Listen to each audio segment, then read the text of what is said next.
This is my keynote address for CONAC 2023. I'm having to shoot the keynote address remotely. And so my goal today is to kind of do this in 3 steps. Step number 1, which is going to be the whiteboard video, is I'm actually going to talk about MQTT for industry, past, present, and future. Let's talk about past. So if you guys have been following our content for any amount of time,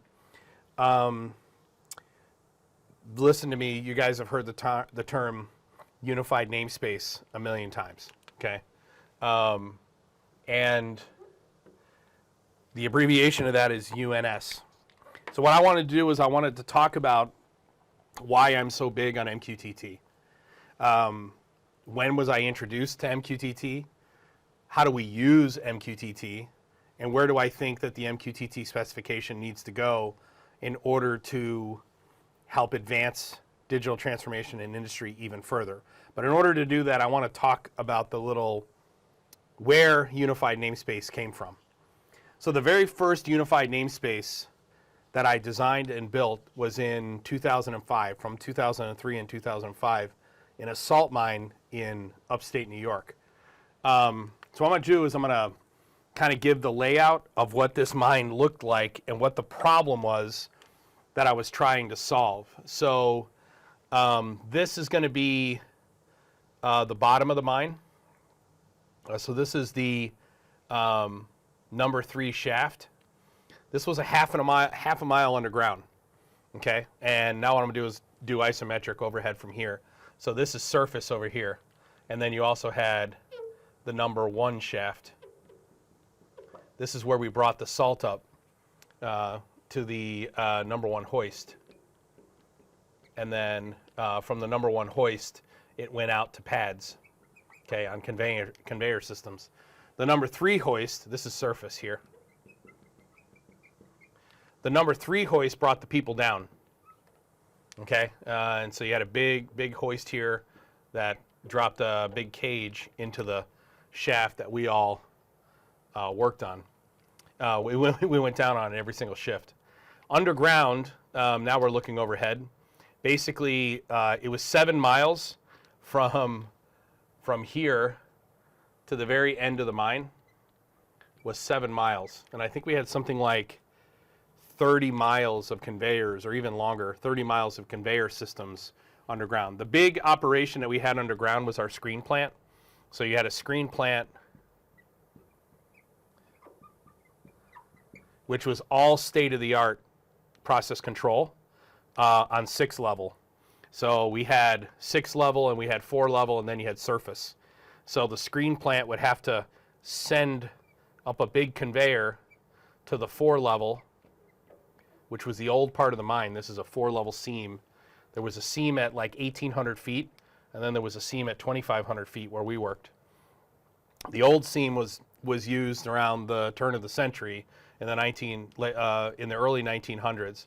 But the screen plant would take all the salt that we would mine on 6 level and would process that big bulk salt, and then we would send it up as a finished product to 4 level, and then it would be brought up in a skip, I think 5 tons at a time every 60 seconds.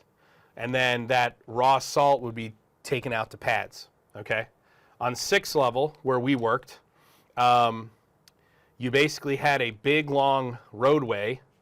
You had a really, really long roadway that went out, and you had a shop here, which is where we worked on all of the equipment.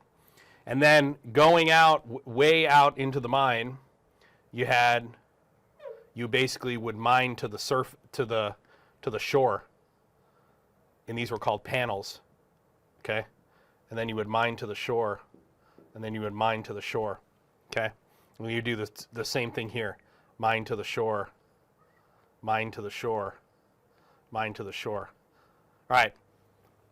Where we were mining here, this was all temporary. So temporary conveyor systems would go in to bring the salt in this direction before it went on the main conveyor system that went to the screen plant. Okay? So the main conveyor system that went to the screen plant and it would jump over here and jump over here and jump over here. But you would have a temporary conveyor system, and then you would have the main conveyor system that went to the screen plant. And then from the screen plant, that main conveyor system would go to 4 level. You'd have a whole host of processes here, and then it would go up to surface. All right, the challenge that we faced at the time, and these belt lines, these lines were actually broken into segments. So the belts were never any longer than, any one conveyor system was never longer than 300 feet. I'm pretty sure it was 300 feet, 300 or 400 feet because of the weight of the salt. So they would do transfers. So you'd go, 300 feet, and then you would transfer. Basically, you'd come up a chute, drop down, and then you'd start on a new conveyor, and you'd transfer, and you transfer, and you transfer. And you'd have all sorts of maintenance problems where, like, dust would accrue here, dust would accrue here, accrue here, accrue here. You'd have a motor, okay? You'd have a motor at the head of each of these conveyors, okay? You'd have motors here, okay? You had one mechanic and one electrician who was responsible for the entire mine. So one electrician and one mechanic who was responsible for everything, okay? The speed limit underground was 15 miles an hour. We drove pickup trucks. Basically everything that we did was reacting to crisis. And so where the first unified namespace came from was I wanted to create a single source of truth. A single source of truth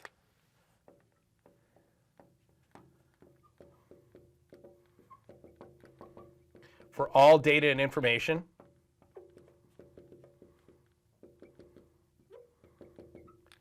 and current state. I wanted to monitor current state of the entire mine, all underground and on surface. And at the time, in 2002, 2003, that was actually really, really hard to do. TCP/IP had just won the protocol wars. All of our communications underground were serial communications. So what I did was I looked at what we had, which was primarily Data Highway Plus drops. Everything was Rockwell Automation. We had Data Highway Plus drops that came all the way back to our shop. And in fact, we had DH Plus connections all the way to the surface.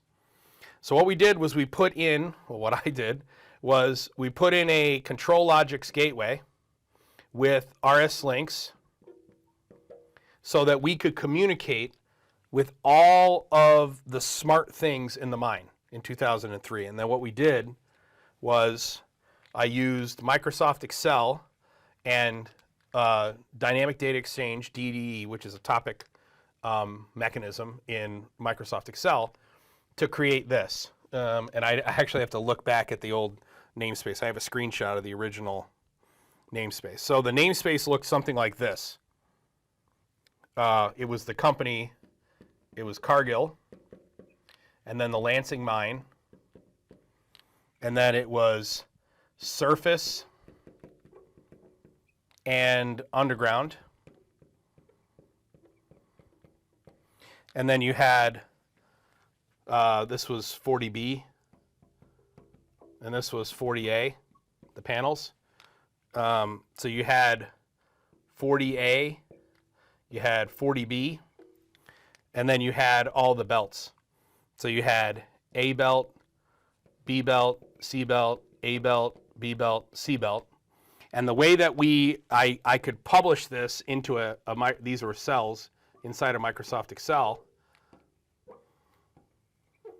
I could publish this using the Dynamic Data Exchange, which basically said the value of A is going to equal RS links. This was the reference. And then topic. You could do the same thing in Wonderware.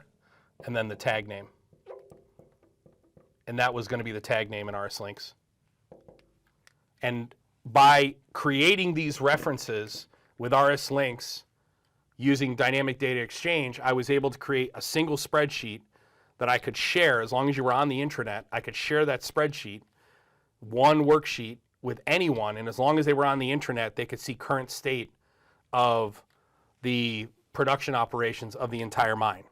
And that was in 2005. It was one single source of truth that came through these Data Highway Plus drops here to this Control Logics. We had Data Highway Rio cards, and then we used RS links to then map all those values here. A couple years later, literally from 2005, I used Excel.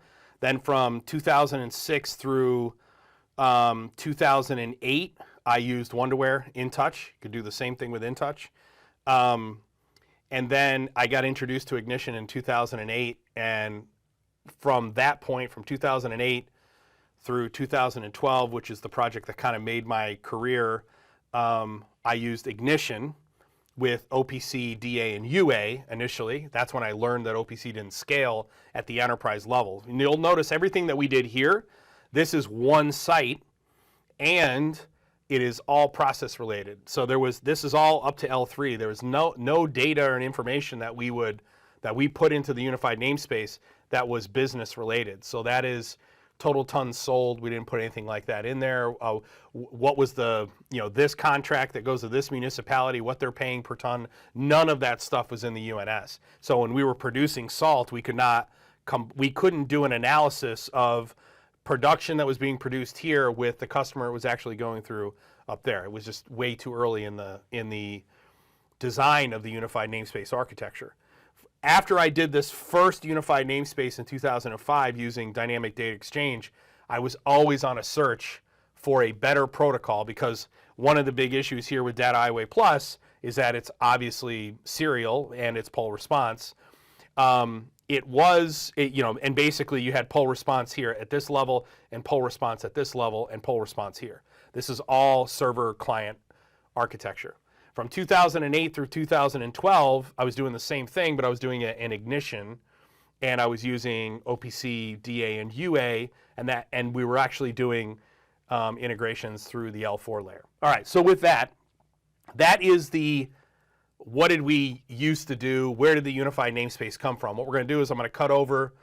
I'm going to move over to my desk, and I'm going to take you through current state. I'm going to talk a little bit about my first introduction to MQTT. I'm going to talk a little bit about the big project I did in 2012 that really defined my career and made people start listening to me. And then I'm going to talk about from 2012. How were we building unified namespaces between 2012 and 2016 when I got introduced to MQTT for industry for the very first time? All right, so now what we're going to do is we're going to go over what I was doing between 2012 and 2015 with unified namespace. So I wasn't using MQTT until 2016. So IntelliC Integration, our integration partners, the architects who work here, we weren't using MQTT for unified namespaces until 2016. And if we were using dynamic data exchange in 2005 when I first started doing unified namespace. So in the first unified namespace I built was in mining. That was Excel and dynamic data exchange using DDE topics. Okay. I went to the printing industry next and I did the exact same thing. So there I also did I did a Data Highway Plus conversion through Control Logics gateways, and then I used RS links to connect the topics. I'd build the connections directly to the process variables and the control variables through RS links, and then I would create the asset structure inside of Excel, ending with an endpoint, a leaf node in that tree hierarchy that was referencing a DDE topic in RS links. Okay, and I did that in printing.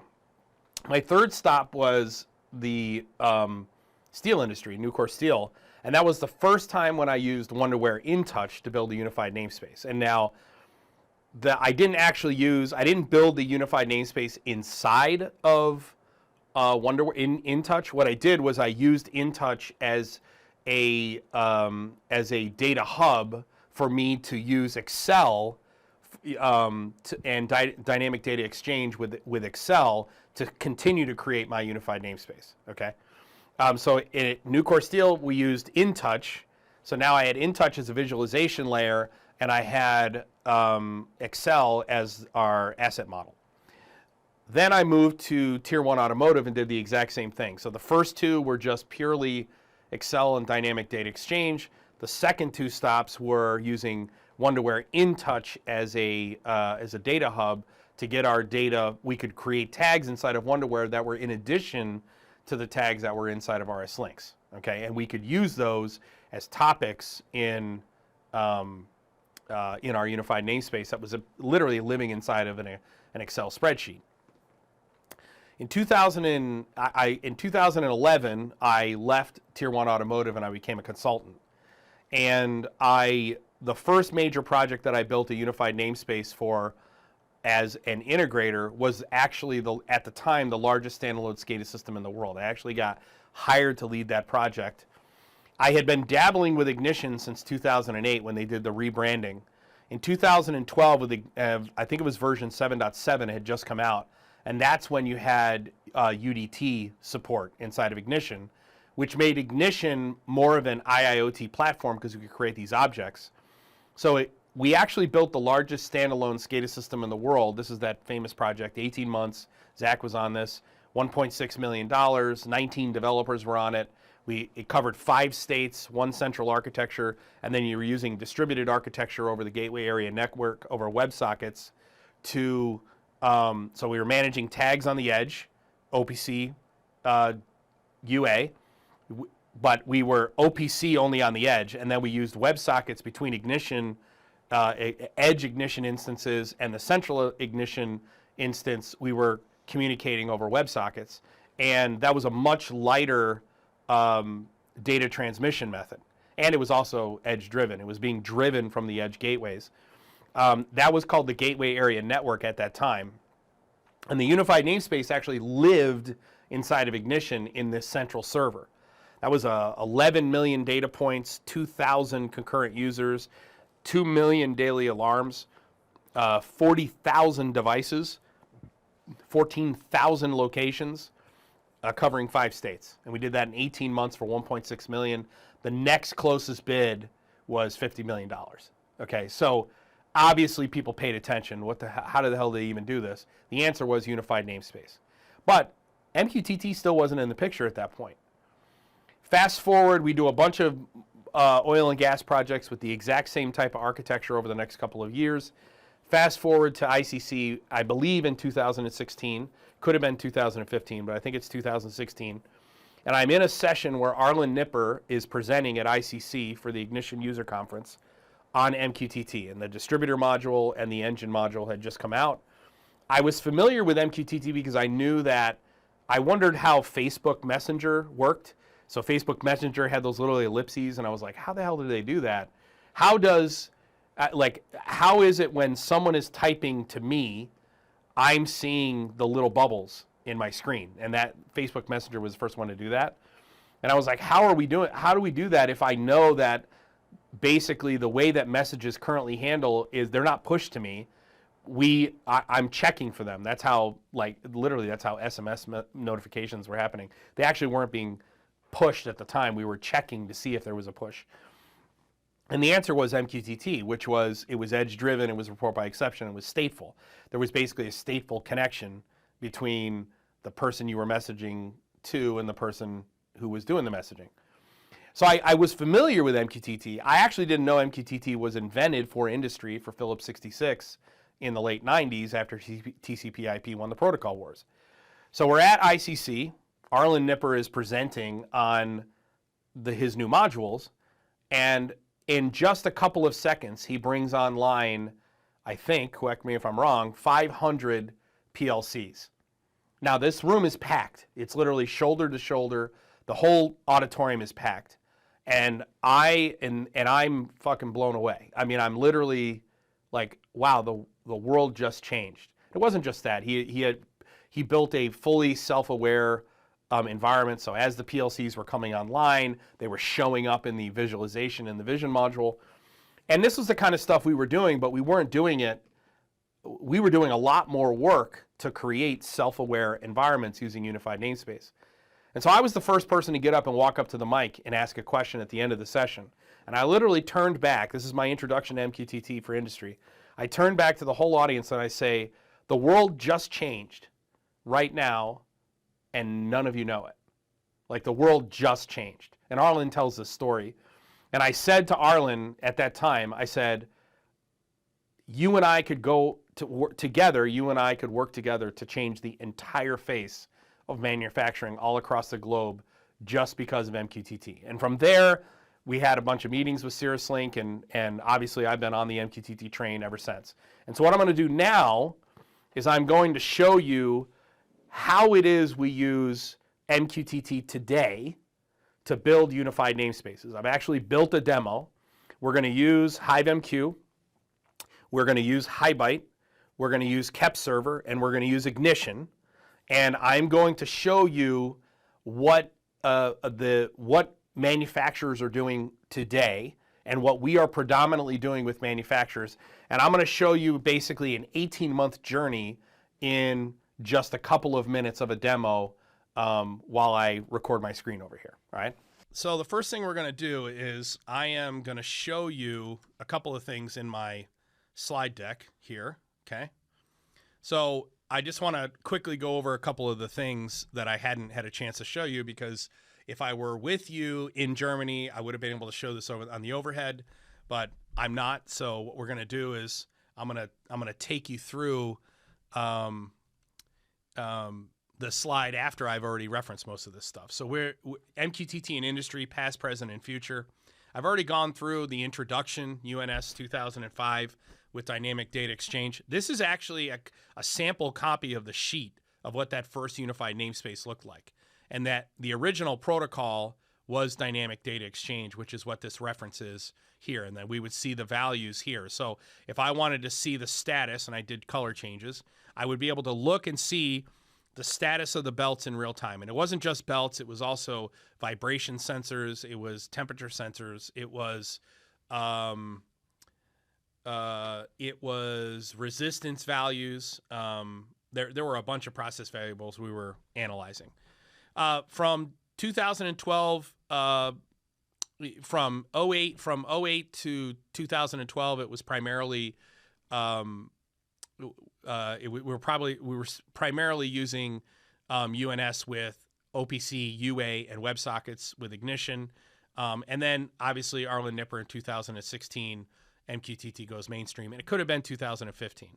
So what I'm going to do is I'm going to kind of go over how we use Ignition today. So the first thing I'm going to do is we're going to go ahead and I'm going to show you our environment that we have online, okay? So right now I've got an environment in the cloud, okay? We've got HiveMQ running on our server. We have HiByte Intelligence Hub running, okay? HiByte is connected to our MQTT broker, which is HiveMQ. We also have Ignition running in the cloud, okay?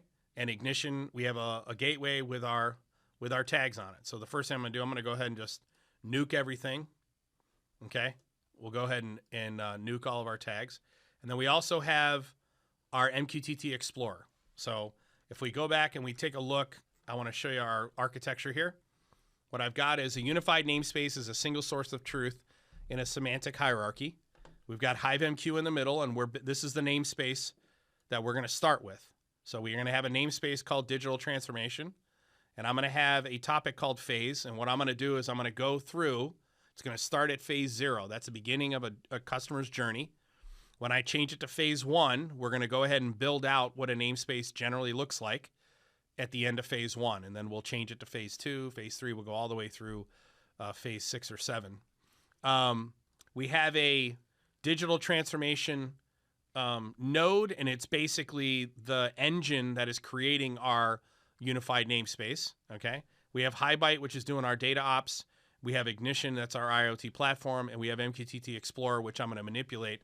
I've also got a copy of Explorer running over here on the same broker. But what I want to do is I want to show you, when we talk about unified namespace, a lot of times we don't ever get to show you what a real namespace looks like, because clients obviously don't allow you to share what the data looks like, okay? But I'm going to go ahead and do that using essentially simulated data. But as you can see right now, we have, I'm going to go to the UNS client over here. So in HiByte has a UNS client, and if I connect to it, it's going to show there's nothing in the namespace here. Okay, so that is we haven't built our namespace at all. MQTT Explorer, the only thing it's showing is the Sparkplug namespace, and that's from the Ignition connection. And then Ignition obviously is showing nothing in its namespace. Okay, all right. So with that, let me go over here. Let me get us all set up. And we'll start here, and let me go ahead and... All right, so what we've got now is we have started the journey, okay? So a customer has started their digital transformation journey, and they are on phase 0, okay? So basically what that means is that we haven't done anything with this customer yet. But generally what we do in most engagements with a client is we start with a problem asset that they have in their organization. Okay, we generally start with a problem asset, and that problem asset is, generally the thing that they're looking for is they want insight into current state.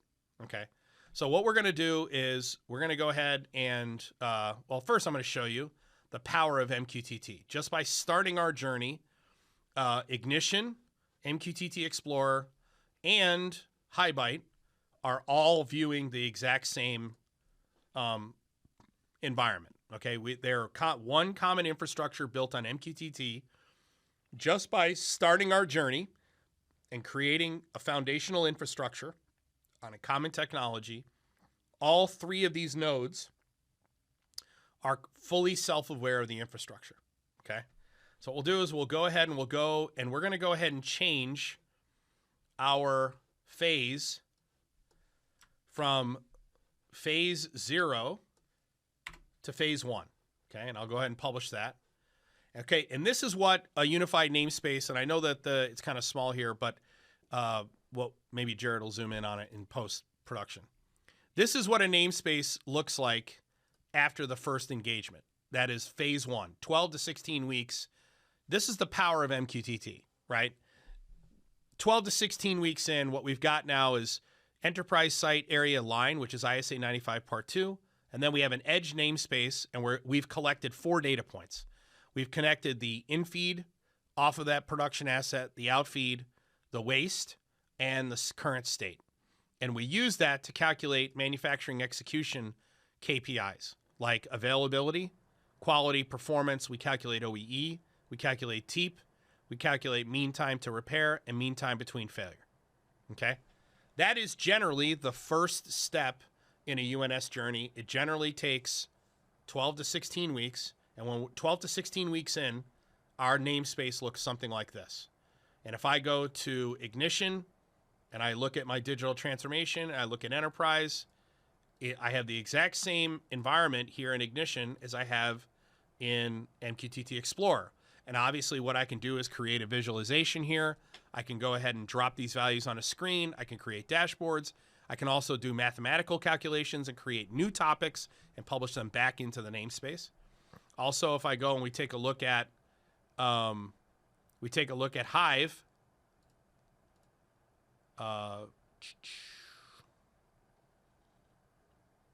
interesting, it didn't update here, although it should have. Well, let's go ahead and run it again.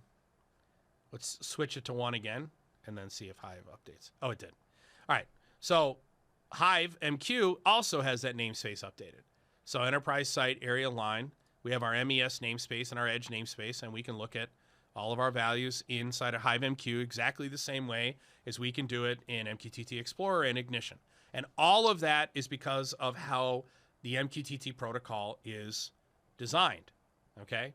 Edge-driven, report by exception, lightweight, open architecture. All right, so let's go and let's take a look at, let's talk about phase 2.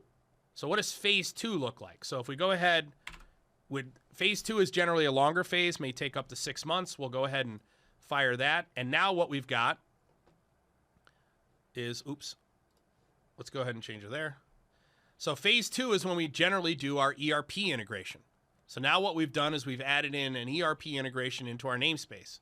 So now if you take a look at production line 1, Now we have an ERP namespace that contains our production order and inventory information, including a data set that might make up our bill of materials. Okay, that is phase 2 of the digital transformation journey. And this is generally, I mean, this could be up to 12 months. So that this proof of concept here, line 1, the MES and Edge namespace, generally, 12 to 16 weeks. You may fill that out in the next phase. If you're doing ERP, sometimes that could take 6 months. Why? Because one of the challenges with ERPs is ERP systems outside of Odoo don't support MQTT natively. So you have to use a gateway in the middle in order to collect that data, transpose it into MQTT, which is the beauty of HiByte, and then getting it into an ERP namespace. If I go and take a look at Ignition, Ignition now has the ERP namespace with inventory and production information, and as does, it's interesting. HiByte doesn't get it until I publish it the second time, which I'm clearly doing something. It has to be focus on here, but I assure you, HiByte works. And now we've got ERP, Edge, and MES in HiByte. All right, so let's go ahead and let's take a look at phase 3. So phase 3 of the journey, this might be from the 6-month to the 12-month mark, but phase 3 of the journey, we generally add in additional process variables. So notice originally we're only using infeed, outfeed, waste, and state. Now we're bringing in process variables that we might want to do. We might want to start storing in our data lake so that we can do linear regression on those values. Try to find a correlation between coolant temperature and a low availability number. Okay. All right. The other thing that we added in here was we did QMS integration and CMMS integration. So oftentimes in that third phase of building a unified namespace, we are now integrating with QMS and CMMS. Okay. All right. Let's go ahead and take a look. What does phase 4 look like? Okay. So now phase 4, this is pretty hardened here. Okay. There's obviously a lot of other stuff we could put in here, work instructions, etc. But if you look at a unified namespace, let's say the 12-month mark, this is a pretty common example of what it looks like. Okay. So what we'll have in terms of the functional namespaces is we're going to have in a line, we're going to have an MES namespace with KPIs, quality, and maintenance. Edge will have process plus the ingress for our MES values, and then we'll have ERP, which is going to have production order style stuff and inventory. But let's go ahead and look at phase 4. Phase 4, we'll go ahead and convert to phase 4. And now what we've done is we've decided, okay, this is hardened. This is great for L3 functions, but one of the things that we want to do is we want to aggregate together our compliance data endpoints. So let's say that my asset or my location is ISO 55001 compliant. So what we can do is we can build a topic and payload structure that contains all of the requirements for ISO 55001 asset management. Also the same thing with an S88 endpoint. If let's say I'm S88 compliant and I want to have my data in one place for auditing, there you go. And whether I go and look at Ignition, it's got the same thing, the 55001 S88 plus quality and maintenance.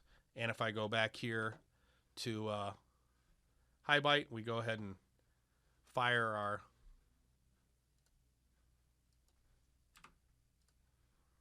go back here, we'll have 55001 and S88 in there as well. Okay. All right, let's go ahead and take a look at what does phase 5 look like.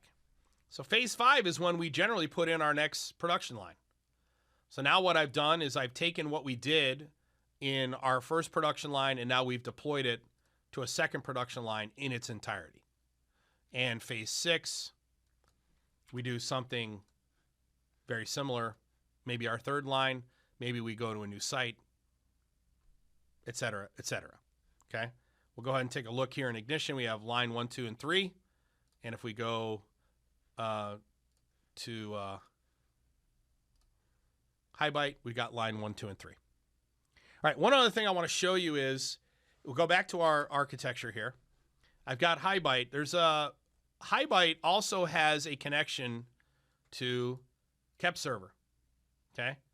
And what we're going to do is we're going to ask HiByte to do a simple data operation for us. And we want to have HiByte take a ramp value from our KEP server, and we want to put it inside that edge namespace there. Okay. So what we're going to do is I've already built the flow here. So if we go to our flows, I have an OPC to MQTT flow. And if I go ahead and enable that and save it, and I come back here, I should, under line 1, I should have a KEP server namespace now that contains ramp 1, and as it's updating, it is being published into the namespace here. Okay. And if I go to ignition, I should see line 1, I should see edge, I should see KEP server, and I should see the ramp changing as it updates. Okay, that's the current state. That's what we're doing today using MQTT. Okay, and this is what we've been doing at scale. You know, a very common, and I know another speaker is talking about this. Now what you do is you plug into this namespace, use Kafka or NiFi or HiByte. And now what you're doing is you are turning this state, this snapshot, this state of the unified namespace into time series data that you drop into a data lake, so that we can then do this type of linear regression stuff I was talking about. If I want to find a relationship between this material temperature and a bad outcome when it comes to, say, a bad maintenance outcome or a bad quality outcome, I can do that from the cloud. Okay. One of the things that we talk about with Unified Namespace, and one of the beauties of MQTT, is that MQTT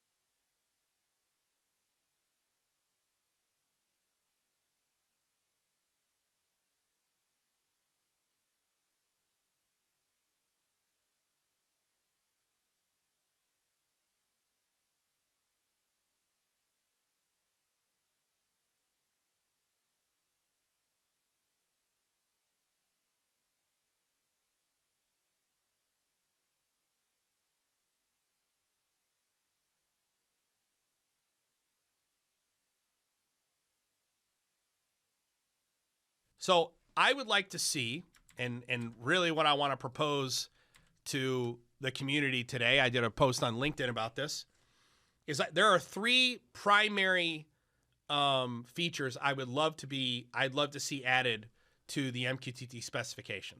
So right now we have MQTT 5,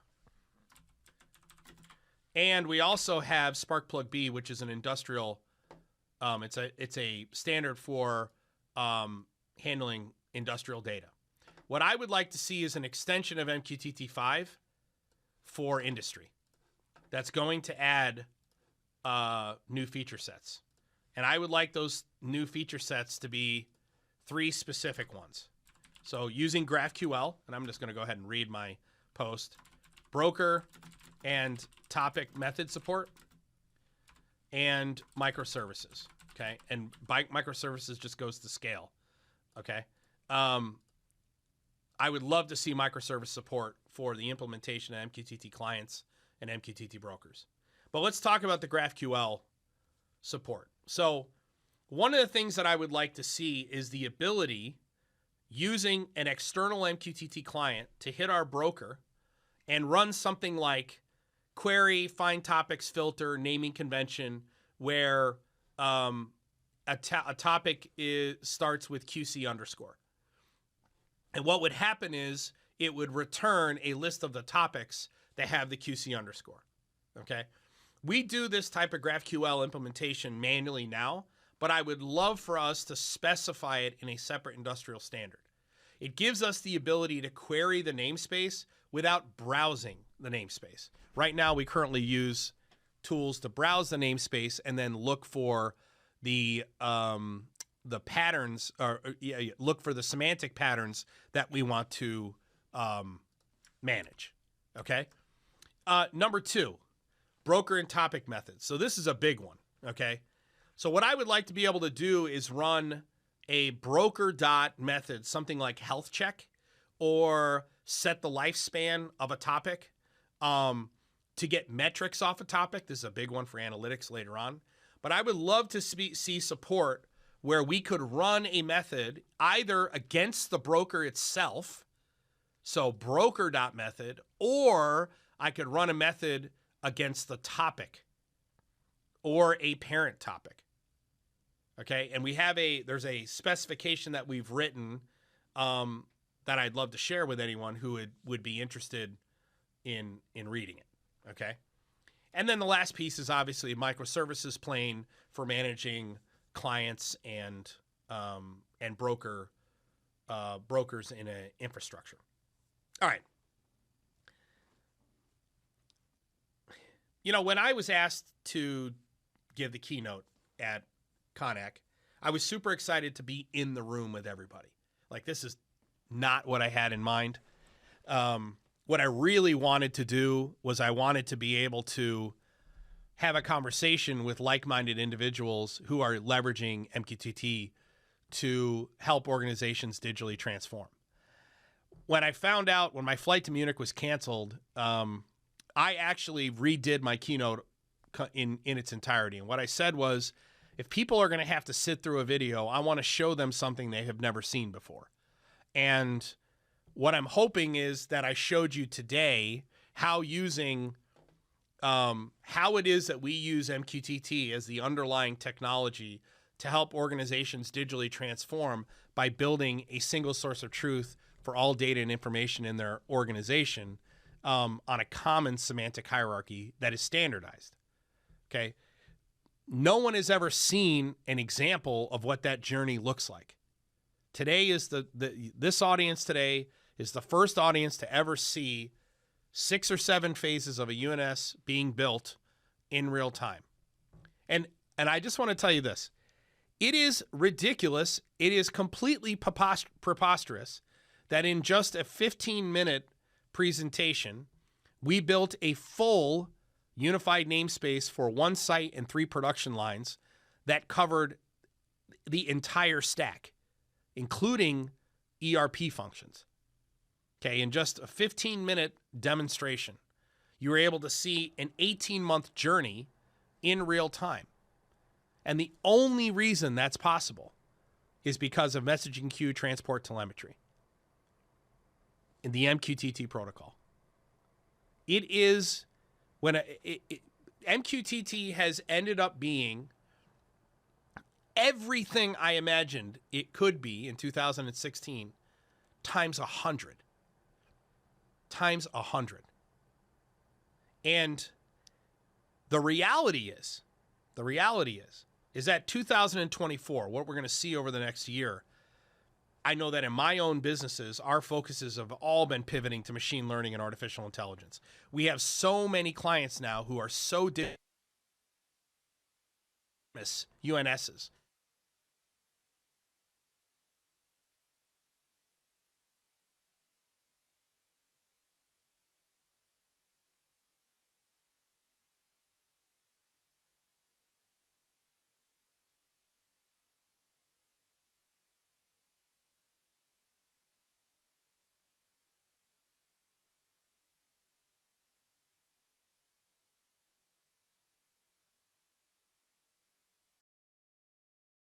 All the software downloading and installation, the cloud server that this is running on was built today. HiveMQ was installed today. MQTT Explorer, Ignition, and HighByte were installed today, and everything was written and built today. And that was only possible because of MQTT. All right. This is where I would normally say, thank you for hearing me out. Time for questions. But what I'm going to say is, I hope to see you later today. I will be sitting on a UNS panel talking about Unified Namespace, and I'm going to follow up this presentation that I've done here in this keynote with that conversation in the UNS panel later today. Thank you for your time, and I'll see you later.